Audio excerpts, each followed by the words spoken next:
నయనతార పేరు విన్నారా? వినలేదా? ఎవరైనా ఒక్కరు నయనతార పేరు వినలేదు అని చెప్తే వాళ్ళ ఫోటో ఇవ్వండి, దండం పెట్టుకుంటాను రోజును.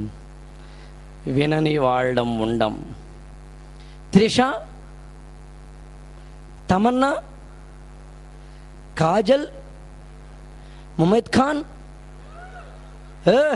చెలరేగిపోండి. ఇంకెవరో హీరోయిన్ల పేర్లు నాకు వాళ్ళ పేర్లు కూడా తెలియవు, ఇంకా మీరే చెప్పాలి వాళ్ళ పేర్లు.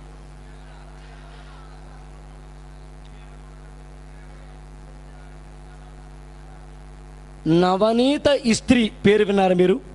మిస్త్రీ యాక్చువల్గా ఆమె, నవనీతం మిస్త్రీ పేరు విన్నారా? విన్నారా?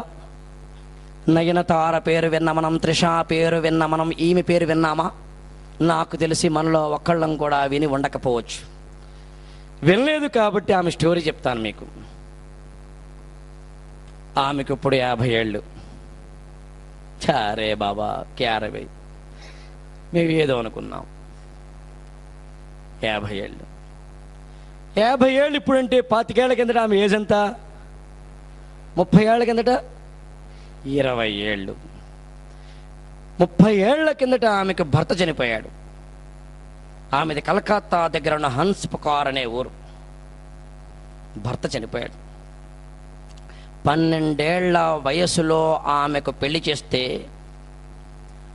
అత్యంత దుర్భరమైన పేదరికం అనే కుటుంబంలో పుట్టిన ఆమె ఒక రోజు కూలీ భర్తగా వచ్చాడు. అప్పటి వయసు ఆమెకు 12 ఏళ్ళు. 8 ఏళ్ళు గడిచాయి, 20 ఏళ్ళు వచ్చాయి. వచ్చిన తరువాత ఆమె తన భర్తకి ఏదో ఒక రోజున చిన్న యాక్సిడెంట్ లాంటిది జరిగితే కాలు వాచింది. లోకల్ హాస్పిటల్కి తీసుకెళ్తే, పబ్లిక్ హెల్త్ సెంటర్కి తీసుకెళ్తే అక్కడ సరైన ఫెసిలిటీస్ లేకపోవడం వల్ల ఆమెను అంటే అతన్ని తీసుకుని కలకత్తా వెళ్ళమన్నారు. అప్పుడు ఆమె రాత్రి కలకత్తా వెళ్ళింది. చేతిలో డబ్బులు లేవు, 20 ఏళ్ళు, అప్పటికే 4 పిల్లలు. ఏం చేయాలో అర్థం కాదు, బాధ, ఏడుపు. మొత్తం మీద కలకత్తా వెళ్ళింది. అక్కడ కూడా వైద్య సదుపాయాలు సరిగ్గా లేవు. ఉన్న చోటకి వెళితేనేమో ఈమెకు డబ్బులు లేవు.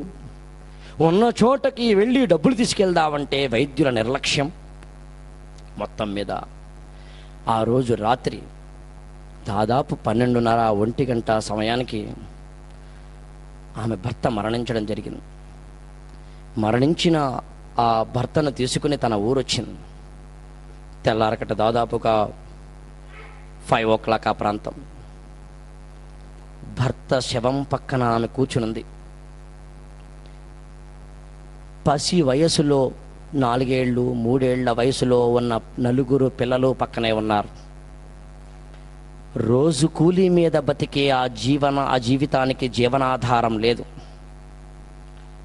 సాధారణంగా అక్కడ ఉన్న ఆ మిస్త్రీ అనే ఒక స్త్రీ అనే కళ, లేకపోతే పడే బాధ, లేదా అనుభవించే శోకం లేదా దుఃఖం ఏమై ఉండేదంటే, నాకేందుకు ఇలా వచ్చింది, నా కర్మకాలి వచ్చింది అనేనా అనుకుని ఉండాలి. దహన సంస్కారాలకి డబ్బులు ఎక్కడా అనేనా అనుకుని ఉండాలి. ఈ 2 కాకుండా తన భర్త శవం పక్కన కూర్చున్న ఆమె అనుకున్న ఒక మహోన్నతమైన విషయము దాదాపు ఒక 30 సంవత్సరాల కిందట ఏమిటో తెలుసునా? నాకు జరిగిన ఈ కష్టం ఇంకొక ఇంట్లో జరగకూడదు, ఇంకొక పేద ఇంట్లో జరగకూడదు, ఇంకొక కన్నీటి కథ కాకూడదు, ఇంకొక స్త్రీ యొక్క మంగళసూత్రం తెగిపోకూడదు అనుకోవడం మాత్రమే కాదు. ఆ రోజు నుంచి ఆమె రోజుకి 20 రూపాయలు, 30 రూపాయలు సేవ్ చేయడం మొదలుపెట్టింది. 1 monthకి ఏదో 1000 రూపాయలు సేవ్ చేయడం మొదలుపెట్టింది. ఏడాదికి ఒక 2000 సేవ్ చేయడం, అలా 10 ఏళ్ల పాటు సేవ్ చేసి తన 4 పిల్లల్లో 2 కొడుకుల్ని డాక్టర్లని చేసింది. అంత మాత్రమే కాదు, అసలు అదే ఊర్లో ఒక అద్భుతమైన హాస్పిటల్ కట్టించింది. వాళ్ళది 3 అంతస్తుల హాస్పిటల్. రోజుకి అక్కడ ఉచితంగా 550 మందికి వైద్యం ఇస్తారు. అది ఒక స్త్రీ కన్న కళ. డబ్బుందా? కోట్లున్నాయా?